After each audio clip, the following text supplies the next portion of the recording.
Hamba Allah orang Syi'lun, pada pertemuan di akhir tahun 2021 ini, marilah kita introspeksi diri.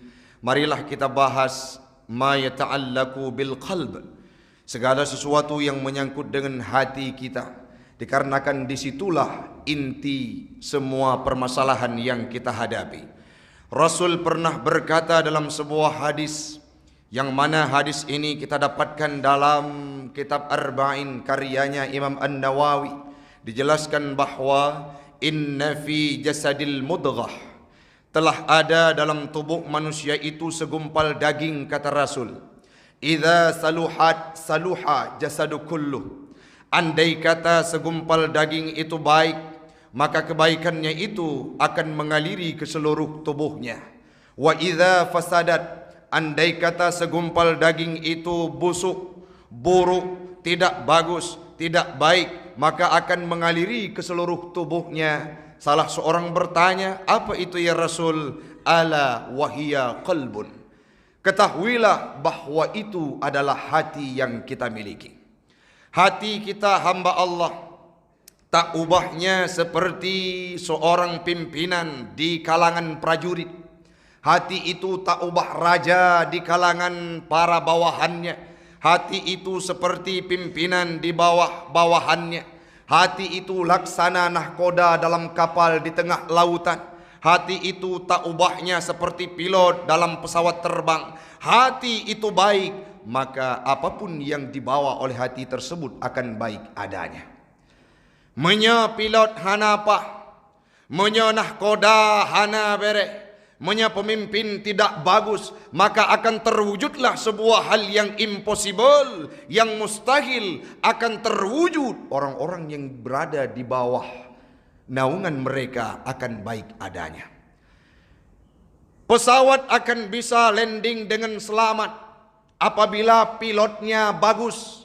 Pilot jih bere, ilmunya cukup, ketelitiannya luar biasa. Begitu juga nahkoda yang mapan akan mampu mengantarkan sebuah kapal melewati samudra sampai ke tujuan bila nahkoda itu benar adanya.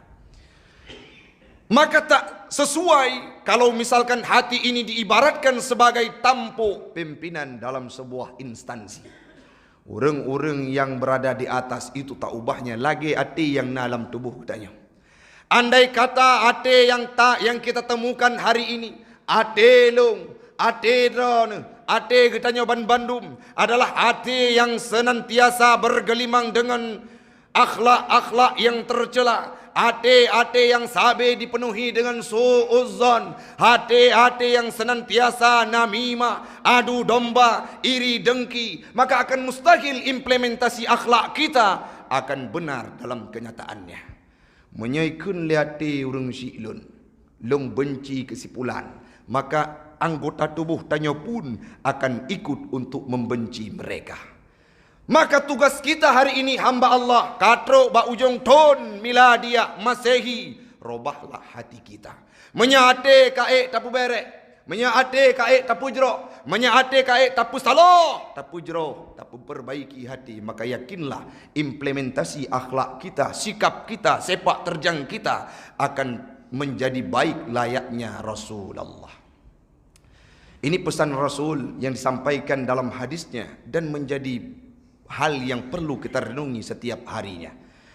Di sisi lain hamba Allah, Allah berfirman dalam surah Asy-Syu'ara ayat 88 sampai ayat 89, ayat 87 sampai ayat 89, di mana Allah berpesan, wala tukhzini yauma yub'atsun.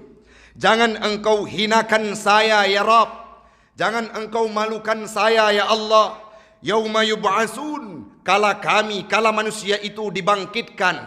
Selanjutnya Allah melanjutkan, hari di mana yauma la yanfa'u malun wala banun, di mana pada hari tersebut tidak berfungsi, tidak bermanfaat, tidak berfaedah harta yang kami miliki, anak yang kami lahirkan, tidak berfaedah pada hari itu. Yauma la yanfa'u malun wala banun illa man kecuali seseorang siapapun atallaha yang datang ke hadapan Allah biqalbin salim, dengan hati-hati yang sejahtera. Tanya bandum orang Syiklun di yaumil qiyamah, long drone ke tanya bandum khususnya yang berada di bawah atap Masjid Al-Falah kedai Acehnya, akan bermakna di hadapannya Allah, akan jerah di ke Allah, akan bermakna kehidupan kita saat dibangkitkan di yaumil qiyamah. Wate uranyan hana urang yang mampu bantu, yauma la yanfa'u malun wala banun, tidak ada guna harta dan tahta yang kita miliki. Long rayuk jabatan tidak bisa kita hadapkan ke hadapan Allah. Ya Rab, ya Allah, long merupakan sidra pimpinan wate masalam dunia. Aku tidak butuh kepemimpinanmu. Apa juga kata Allah, illaman, kecuali orang-orang atallaha yang datang ke hadapan Allah biqalbin salim, dengan hati yang jerah. Nyan perle tak analisa. Banyak orang-orang yang tidak mendapatkan ridha Allah bukan karena ibadahnya. Le urung-urung yang berompak rahmatnya Allah, le urung-urung yang berompak syurganya Allah, bukan karena ibadahnya. Kalau kita kalkulasi dengan ibadah yang katanya pubut urung Syiklun, bekah uleh bak tersujud golom tentesip untuk tamang dalam syurganya Allah. Tapi hati yang kita miliki, hati yang baik, hati yang selalu husnudzan, hati yang selalu tidak pernah mengenal dengan akhlak-akhlak yang tercela, hati yang diimplementasikan oleh Rasulullah, itulah yang akan mampu membantu kita di yaumil qiyamah. Imam Ibnu Katsir, Imam Hafidh Abu Al-Fida Ibnu Katsir dalam tafsirnya menjelaskan bahawa makna yauma la yanfa'u malun wala banun ay la yaqil mar'a min azabillah maluhu, seseorang itu tidak mampu dihalang terhadap azabnya Allah oleh harta yang ia miliki. Walau iftada bimil'il ardi zahaban, walaupun kita mempunyai emas sepenuh langit dan bumi ini hamba Allah. Le muhtanya, le harta katanya, motor, tronton, meploh-ploh bo. Segala fasilitas dalam kehidupan kita ini banyak. Toko katanya mere di Kota Lok Semawe. Bahkan rumah yang kita sewakan sangat banyak. Hotel kita miliki. Bandum hartanya tidak mampu untuk menjauhkan kita dari azab Allah. Demikian pungkas Imam Ibnu Katsir. Beliau melanjutkan, wala banun, tidak mampu dibantu kita oleh anak-anak yang kita miliki. Apa maknanya? Walau iftada biman fil ardi jami'an, walaupun orang-orang dalam bumi ini, orang-orang yang di kedai Aceh, di bawah Masjid Al-Falah ini, dia bantu long ada maksiat yang long kerjakan, di hadapan Allah tidak akan berfungsi. Walaupun bandum orang yang dalam dunianya gebantu danyo di hadapan Allah, itu tidak berpengaruh terhadap azabnya Allah. Disambung dalam firman Allah Ta'ala ditafsirkan li Imam Ibnu Katsir, illa man atallaha biqalbin salim ay salimi minad danasi wasyirki.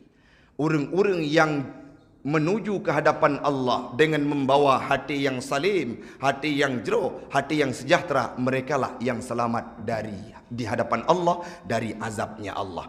Kiban cara dengku bil iman, dengan beriman, bit taqwa, dengan takwa kepada Allah, yang selanjutnya menjauhkan segala kemaksiatan yang kita kerjakan.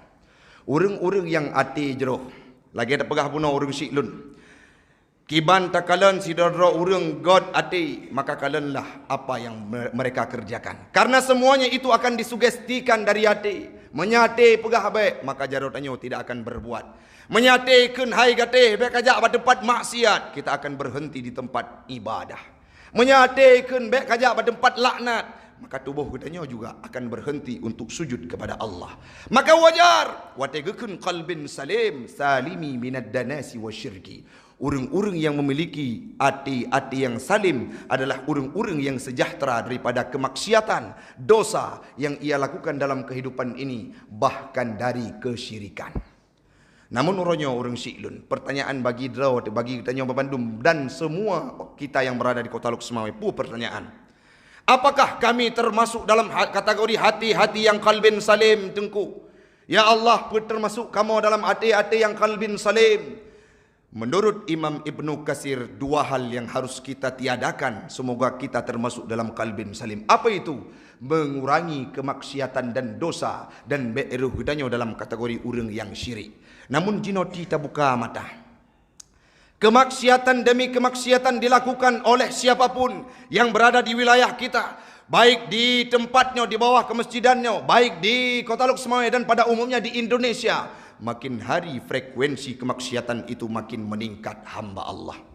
Pertanyaan yang paling mendasar, uronyo yang disampaikan yang dengar orang-orang yang jak masjid, tapi uronyo getanyo Bandung merupakan orang yang selamat. Namun padum le orang Syiklun, orang-orang watedi kumandangkan hayya 'alas salat. Mari kita tunaikan salat. Sibuk mereka dengan gadgetnya.